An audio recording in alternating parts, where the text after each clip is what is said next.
various things that happen to be important to security researchers, right? Like this is, I talked particularly about IP. It didn't talk about the computer hacking law. I didn't talk that much at all about the DMCA. So, you know, we have this whole kind of constellation of things, and I think it is hard to keep up. But there are, you know, a bunch of,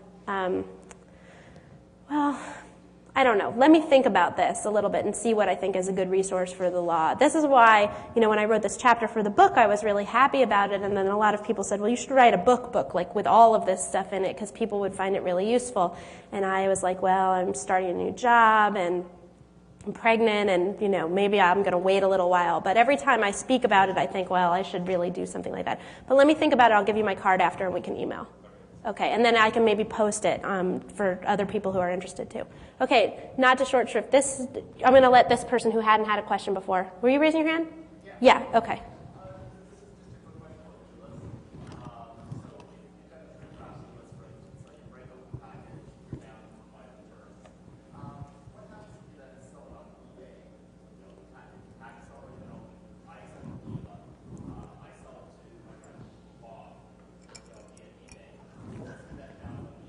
Okay, is he bound by the EULA? This is a great question, and I'm going to give you like a totally arcane answer, and hopefully you're going to like it, or not like it, like you like how it is, and also feeds back into the question that the gentleman over here had asked earlier about licensing.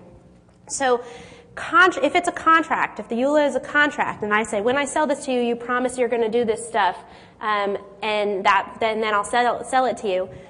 And then you sell it to the gentleman sitting next to you with the white hat. He's not in privity with me, okay? That's the legal term. I don't know him. He didn't agree to anything. He's not in privity to me. You know, as long as you didn't violate the contract, you're cool. And he's not under contract with me. I don't even know that guy. He's cool too, right? Everything's fine. And then he, as the researcher, can do whatever research and reverse engineer and benchmark and whatever he wants to do, because he's not in the contract with me. And I can't say, well, he promised, he didn't promise, right? But it could be the stick problem, where when I do the license to you, it's not a contract, it's a license. I only gave you 10 of the 20 sticks of property that I had.